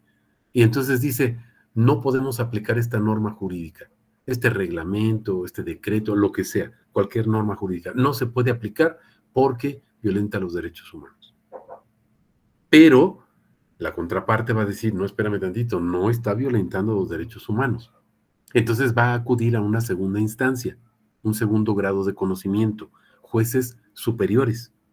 Y entonces esos jueces superiores, dice, ex oficio, permítanme conectar mi laptop, un segundito. Listo. Esos jueces superiores, ¿sí? Lo que van a hacer es revisar precisamente también de oficio, por eso es ex oficio, o sea, fuera de, y van a decir, no, efectivamente el juez de primera instancia determinó que esta norma es inconstitucional, pero al revisar el contenido, consideramos que no es inconstitucional o inconvencional. Y entonces le regresa su vestimenta de constitucionalidad y por lo tanto esa norma podrá ser aplicada. Por eso puede ser reparada ex oficio, o sea, fuera de la petición, ¿sí? Acuérdense que de oficio es porque el juez tiene la obligación de hacerlo sin que nadie se lo pida. Pero aquí, en la primera instancia, cuando un juez declara que esa norma es inconvencional, entonces alguna de las partes, la parte afectada, promueve un recurso. Vamos a pensar, por ejemplo, una apelación o vámonos más allá, un amparo inclusive. Llegamos a un tribunal de segunda instancia o de revisión, y entonces el Tribunal Superior, aquí en México, dice, no, efectivamente esta norma no violenta derechos humanos, por lo tanto, sí puede ser aplicada, no es inconvencional. Pero ya no fue de oficio, porque de oficio es solita la autoridad, lo hace sin que nadie se lo pida. Aquí es ex oficio, o sea, fuera de oficio. ¿Por qué? Porque hubo una parte interesada que le dijo a la autoridad superior, oye, revisa lo que está diciendo la autoridad inferior porque es incorrecto. Y entonces, a petición de una parte, una autoridad superior revisa y considera que sí puede ser constitucional. O a lo mejor pudiera decir si efectivamente es inconstitucional y no se aplica.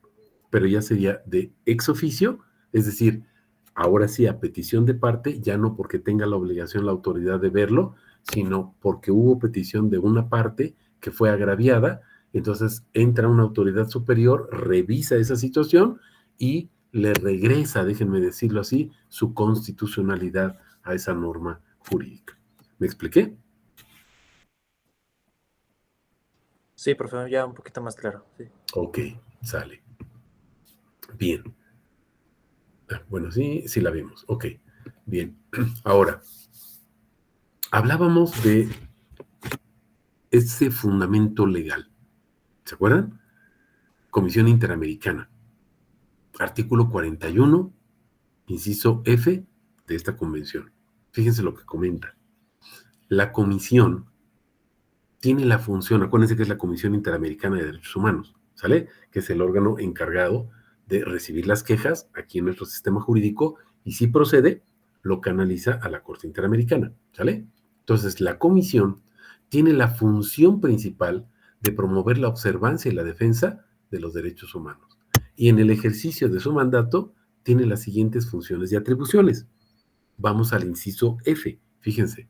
Este es el preámbulo, ¿sí? Lo primero, se lo sombreo aquí, es el preámbulo, obviamente, del artículo 41, ¿sale? Y luego pasamos al inciso F. Y nos dice el inciso F, actuar respecto de las peticiones y otras comunicaciones en ejercicio de su autoridad, de conformidad con lo dispuesto en los artículos 44 al 51 de esta convención. ¿Qué tiene que revisar entonces la Comisión Interamericana cuando nosotros presentamos una queja por una probable violación de los derechos humanos? Porque una norma nacional puede contravenir alguno de los elementos o alguna de las normas que constituyen el bloque de constitucionalidad. Bueno, pues entonces vamos a verlo muy brevemente, no es el objeto de esta sesión, pero para que vayamos teniendo el panorama completo. Fíjense, en general esos artículos 44 al 51 regulan precisamente su actuación de la autoridad en el marco del sistema de peticiones y casos individuales, incluyendo la determinación de fondo para ver si un Estado, en un momento dado, es o no responsable internacionalmente por la violación de este instrumento, o sea, de la convención. En ese sentido, entonces, la Comisión Interamericana ejerce ese control de convencionalidad o control difuso de todas las acciones o, en su caso, las omisiones que el Estado realice y que van a ser sometidas precisamente a su conocimiento. ¿Qué es lo que hace entonces la Comisión Interamericana? Todos estos artículos nos dicen lo que tiene que hacer la Comisión. Revisar también que esa norma, acuérdense el procedimiento que vimos hace ratito, que esa norma no contravenga la Constitución del país en su momento. Si la contravino, ver por qué ese país no ha modificado su Constitución, porque es uno de los puntos que tendrá que resolver la Corte Interamericana. No lo resuelve la Comisión. La Comisión nada más ve si hay un probable o no hecho violatorio de los derechos humanos. Entonces analiza la convención y dice, ok, puede ser que sí se esté violentando. No, no se violenta la Constitución. Pero espérame, el segundo punto, ¿se acuerdan? Sí violenta la Convención Americana o violenta, por ejemplo, criterios de la Corte Interamericana de Derechos Humanos. Entonces sí hay una violación y entonces lo canaliza a la Corte Interamericana, que es la que se va a abocar al conocimiento de fondo de esta situación violatoria de los derechos. ¿Me voy explicando? Esto es lo que hace la Comisión Interamericana. Les comentaba en otra sesión, es una actuación, no es el ejemplo idóneo o la situación idónea, pero parecido a lo que hacemos en el Ministerio Público. Vamos y denunciamos y si el Ministerio Público considera que realmente hay un probable hecho delictivo, bueno, pues entonces lo consigna frente a un órgano jurisdiccional para que el órgano jurisdiccional determine, a final de cuentas, si efectivamente hay o no un delito. Actualmente, el Ministerio Público ya no tiene esa función de decir si es delito o no. En el sistema anterior sí decía que era un delito y entonces ya era considerado como tal. Ahora no, simplemente hay una probabilidad de que el sujeto pudo haber intervenido o no en el hecho delictivo y puede haber o no un hecho delictivo, pero eso solamente lo decide un órgano jurisdiccional. Me voy explicando, esta es la función que realiza la Comisión Interamericana. Ya llegando, bueno, no sé si tengan alguna pregunta, algún comentario. Ok, continuamos. Ya llegando a lo que es la Corte Interamericana, bueno, pues nos enfocamos en el artículo 62, en el punto 3 o su numeral 3. La Corte tiene competencia para conocer de cualquier caso relativo a la interpretación y aplicación de las disposiciones de esta convención que le sea sometido, siempre que los estados partes en el caso hayan reconocido o reconozcan dicha competencia, ora por declaración especial, como se indica en los incisos anteriores, ora por convención especial. Y bueno, ahora se ha determinado, ahorita lo vamos a ir viendo con los otros tratados, por ejemplo, la Convención de Viena, vemos que cuando un país firma un convenio, queda obligado a cumplirlo. Ahorita lo vamos a ir determinando, porque a veces decimos, bueno, ¿y si México no quiere aceptar? Si México no acepta la recomendación, si no se quiere someter, vamos a ver que no es que no quiera someterse, tiene que someterse porque firmó la Convención Americana. Queda obligado. Ahorita lo vamos a ir viendo con los demás artículos, sobre todo la Convención de Viena. Acuérdense el famoso Pacta sunt servanda, ese principio general de los contratos o convenios, Pacta sunt servanda. Ahorita lo vamos a comentar. ¿Sale?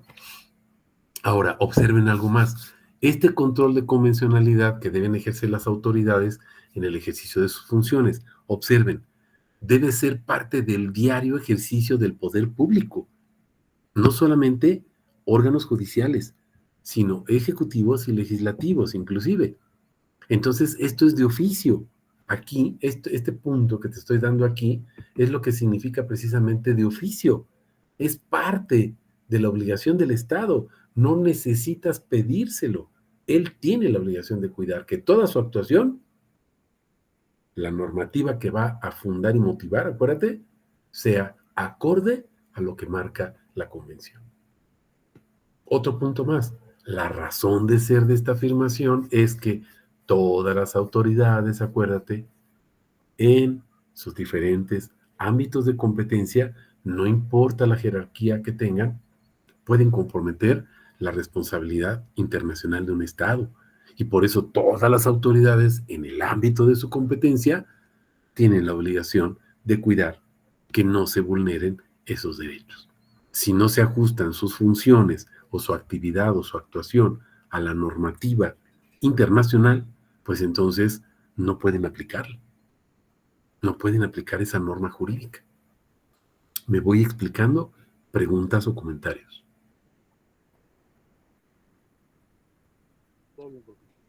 Vale, ok. También las autoridades que tengan un rol de superior jerárquico deben supervisar el actuar de otros funcionarios estatales que estén bajo su autoridad. Acuérdate que es de oficio.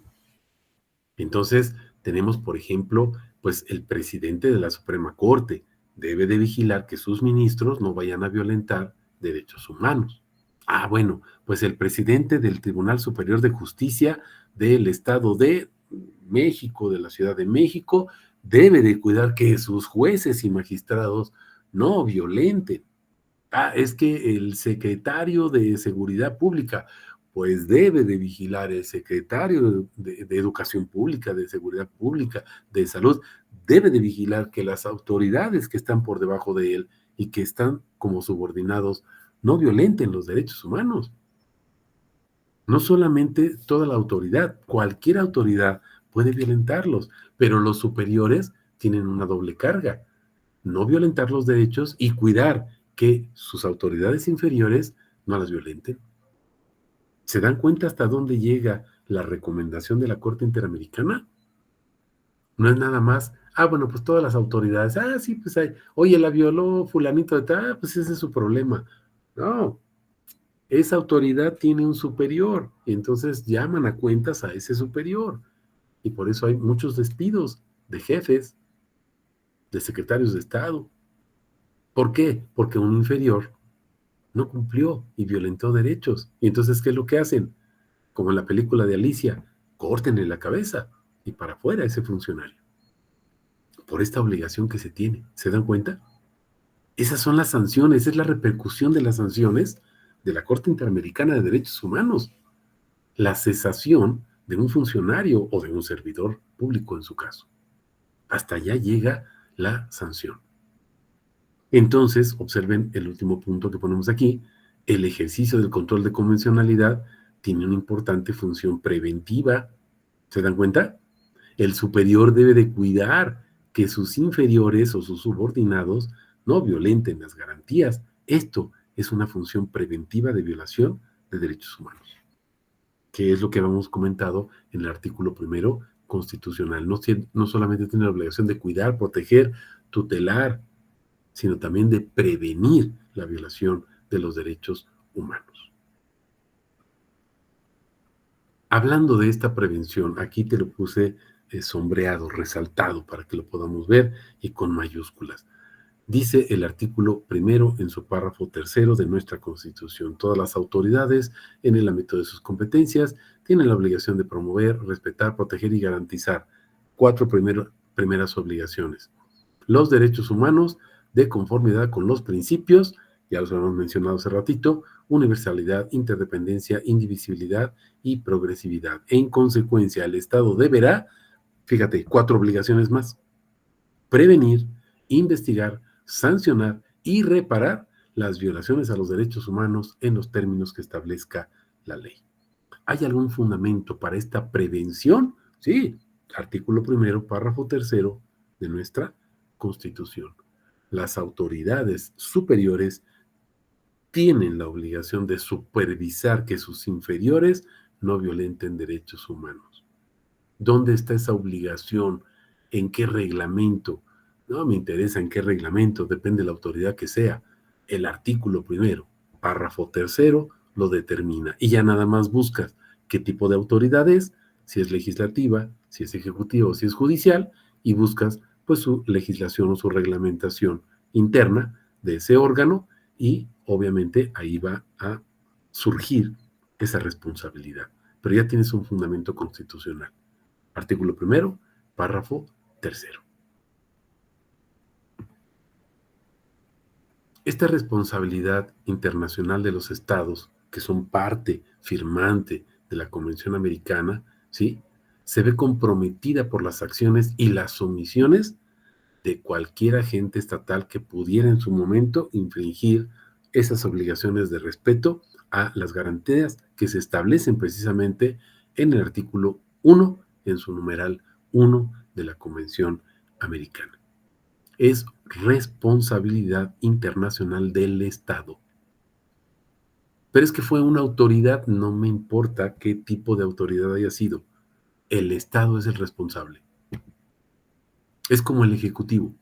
Decimos, es que el secretario de Estado fue el que se equivocó, pero no fue el Estado, fue uno de sus subordinados. No importa.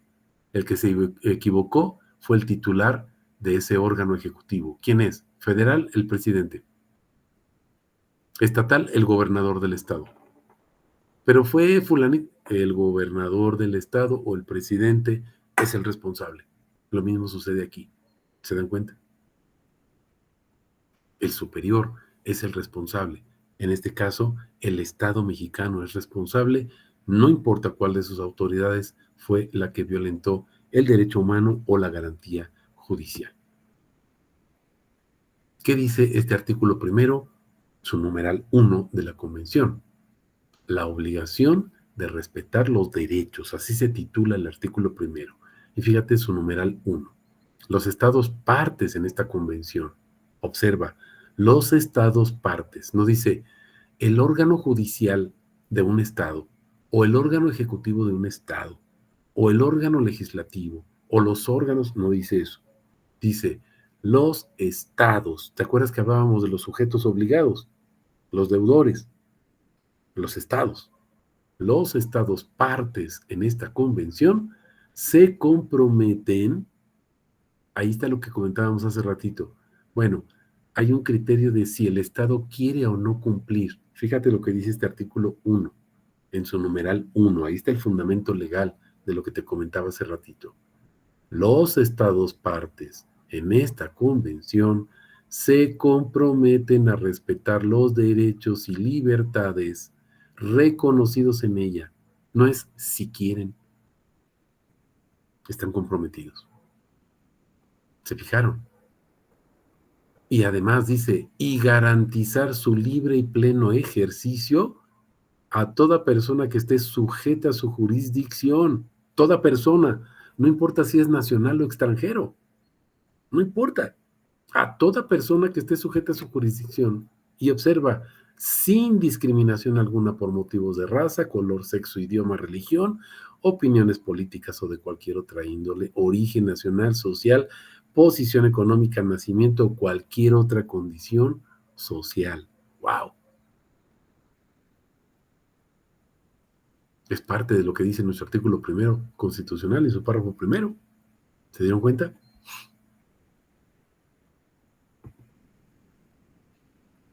Vamos a seguir profundizando en esto para que ustedes vayan viendo hasta dónde llega la obligación y el hecho de que si el Estado quiere o no someterse a la jurisdicción de la Corte Interamericana. Observen hasta dónde va.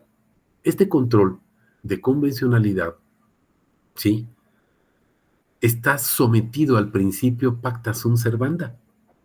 Ustedes recordarán en qué consiste este principio. Impone a los estados el deber de cumplir con sus obligaciones internacionales de buena fe.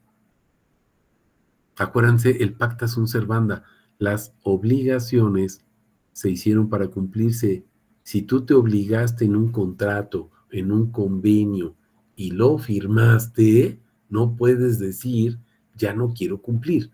No se vale decir, pues ya no juego y me llevo mis canicas. No, firmaste, cumples.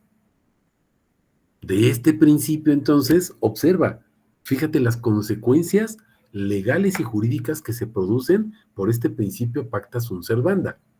De este principio deriva la prohibición de invocar u oponer el derecho interno como una justificación para incumplir tus obligaciones que tienes como Estado. México, no me puedes decir, es que mi Constitución sí me lo permite, sí te lo permite tu Constitución, pero la Convención Americana dice que eso es violación de derechos humanos. Ah, caray, ¿y entonces qué hago? México cambia todo tu sistema jurídico. ¿Y qué hizo México? Pues cambió todo el sistema jurídico. ¿Aplicó o no aplicó la sanción? ¿Sí se dieron cuenta? Muchos dicen, es que no, los criterios no son vinculantes. No. ¿Y entonces por qué México cambió todo su sistema? ¿Por qué cambió su constitución? ¿Por qué remodeló todo su órgano ejecutivo, legislativo y judicial? ¿Por qué? Me encanta que muchos dicen, no, es que los criterios de la Corte Interamericana no son vinculantes, no son obligatorios. No. Ah, caray. No veo por dónde no. No veo por dónde no. Porque entendemos que las sanciones que impone la Corte son de carácter monetario. No. Es económico, acuérdense, profundicen en ese tema. Ambos principios, este y el principio de responsabilidad, acuérdate, el principio de responsabilidad es el pacta sunt servanda, eres responsable de lo que firmaste. Y el principio precisamente que deriva de este pacto, que es no, o una prohibición de no invocar u oponer tu derecho interno como una justificante, ambos principios, ¿sí?, están contenidos en la Convención de Viena. ¿Cómo ves? Esto ya lo habías visto en tus clases de Derecho Internacional Público o en tus clases de Derechos Humanos. Estos principios están contenidos en la Convención de Viena sobre el derecho de los tratados internacionales. Vamos a verlo cómo lo va tratando. Fíjate, Convención de Viena, parte 3.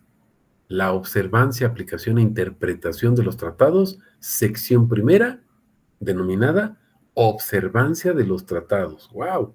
Fíjate todo el título y todo lo que implica. Artículo 26. ¿De dónde sacamos eso del pacta sunt servanda? Ya, si ya llevas tus clases de contratos civiles, pues ya viste esto. El pacta sunt servanda, ¿de dónde sale? De la Convención, precisamente, de Viena sobre el Tratado de los Derechos Humanos. Bueno, de los tratados internacionales de derechos. ¿Sale? Artículo 26. Pacta sunt servanda. Todo tratado en vigor obliga a las partes y debe ser cumplido por ellas de buena fe. ¡Tan, tan! No hay vuelta de hoja. Artículo 27. El derecho interno y la observancia de los tratados. Fíjate cómo se titula, ¿eh? El derecho interno y la observancia de los tratados. Adivina qué nos va a decir. Observa, una parte no podrá invocar las disposiciones de su derecho, entendiendo por una parte, aquí hago un paréntesis, una parte es el Estado, ¿sí? El Estado no podrá invocar las disposiciones de su derecho interno como justificación del incumplimiento de un tratado. Esta norma se entenderá sin perjuicio de lo dispuesto en el artículo 46. Vamos al artículo 46 para que podamos entender todo el panorama. Fíjense cómo se titula. Convención de Viena, sección segunda, nulidad de los tratados. Observen, nulidad. Artículo 46, numerales 1 y 2. Título del artículo 42. Disposiciones de derecho interno concernientes a la competencia para celebrar los tratados. Observen, numeral 1. El hecho de que el consentimiento de un Estado en obligarse por un tratado haya sido manifiesto en violación de una disposición de su derecho interno concerniente a la competencia para celebrar tratados, no podrá ser alegado por dicho Estado como vicio de su consentimiento, a menos que esa violación sea manifiesta y afecte una norma de importancia fundamental de su derecho interno. 2. Una violación es manifiesta si resulta objetivamente evidente para cualquier Estado que proceda en la materia conforme a la práctica usual y de buena fe. Maestro, en español, ¿qué quiere decir esto? Sencillo, sencillo, abogados. Un Estado no puede decir, oye, ¿qué crees? Esa persona que está ahí como autoridad plagió su tesis y no estaba autorizada para ser licenciado, entonces su título profesional no sirve. ¿Qué crees? Que tú, Estado, eres el responsable, ya lo hemos visto hace ratito, eres responsable, el superior es responsable de todos sus inferiores. Tú como papá tenés la obligación de conocer eso. No me puedes decir, es que no sabía, es que yo no me había enterado. Eres responsable. No me puedes decir, ¿qué crees? Que como no estaba facultado para firmar, porque ese presidente o el Senado o quien sea, no está recibido porque no tiene su cédula profesional, porque era balín, pues ¿qué crees? Que no puedes invocar eso como una causa de nulidad porque hay vicio en el consentimiento. No, era tu responsabilidad, Estado. Y entonces eres responsable. ¿Qué quiere decir esto? Quedas obligado. Aquí está lo que comentábamos ahorita. ¿Se acuerdan? Pacta sunt servanda y entonces no me puedes invocar y decir, oye, ¿qué crees? Que es que fíjate, mi derecho dice una cosa diferente o el funcionario que estaba en el órgano de poder en ese momento no es funcionario y no es servidor público y ni siquiera está titulado, lo que quieras decirme. Observen hasta dónde llega la convención. Ahí está el fundamento para que tú lo vayas revisando. Vamos a otro artículo más, artículo segundo de la Convención Americana. Fíjate el título, deber de adoptar disposiciones de derecho interno. Si el ejercicio de los derechos y libertades mencionados en el artículo primero no estuviera ya garantizado, observa, por disposiciones legislativas o de otro carácter, pueden ser reglamentos, lo que quieras, circulares, decretos, lo que sea, los estados partes, observa, se comprometen a adoptar con arreglo a sus procedimientos constitucionales, observa, y a las disposiciones de esta convención, las medidas legislativas o de otro carácter que sean necesarias para hacer efectivos tales derechos. No me puedes decir, es que no tengo una ley, no tengo un reglamento, no tengo, hazlo, créalo, ponte a trabajar y hazlo, es tu obligación de oficio. Ahí está el fundamento legal. ¿Sale? Artículo 29. Llegamos a la interpretación, fíjense, normas de interpretación de la Convención Americana. Ninguna disposición de la presente convención puede ser interpretada en el sentido de, inciso A, permitir a alguno de los estados partes, grupo o persona, suprimir el goce y ejercicio de los derechos y libertades reconocidos en la Convención o limitarlos en mayor medida que la prevista en ella. Nadie puede decir, yo tengo la autoridad para lo que diga la Convención. No puedes ir más allá. Es como la suspensión de las garantías en México. No se pueden suspender nada más porque sí y todas. Tiene que haber un decreto y tiene que haber una fundamentación y explicar por qué se suspende, cuáles garantías se suspenden, en dónde se suspenden y por cuánto tiempo. Inciso B. Tampoco limitar el goce y ejercicio de cualquier derecho a libertad que puede estar reconocido de acuerdo con las leyes de cualquiera de los estados partes o de acuerdo con otra convención en que sea parte uno de dichos estados. No se puede limitar. No podemos poner trabas, no podemos poner cortapisas, no podemos levantar muros. No se puede hacer esto. Ahí está el fundamento. Artículo 29 en relación a la interpretación de la Convención Americana de Derechos Humanos. Y fíjate todavía los incisos C y D lo que nos dicen. Excluir otros derechos y garantías que son inherentes al ser humano o que se derivan de la forma democrática representativa de gobierno. Y el inciso D, excluir o limitar el efecto que puedan producir la Declaración Americana de Derechos y Deberes del Hombre y otros actos, fíjate, internacionales de la misma naturaleza. Ya no solamente la Convención, fíjate, también la Declaración Americana de Derechos y Deberes del Hombre. Entonces también entra en el sistema interamericano de protección como documentos que protegen los derechos humanos. Sí, también la declaración, aunque no es un convenio. No importa. Es lo que te comentaba hace ratito. Aquí está el fundamento, artículo 29, inciso D, que muchos dicen, no, es que esa declaración no. Claro que sí. Aquí está en la misma convención. ¿Sale? Lo contempla el mismo texto de la Convención Americana. Fíjate también el artículo 68.1. Aquí te estoy dando mucho fundamento para que tú puedas precisamente fundamentar tus escritos o tus alegatos en un momento dado. Los estados partes en la Convención se comprometen a cumplir la decisión de la Corte en todo caso en que sean partes. No es si quieren, no es si pueden. Se comprometen a cumplir la decisión de la Corte en todos los casos en los que sean partes. Estado mexicano, fuiste condenado, tienes que cumplir.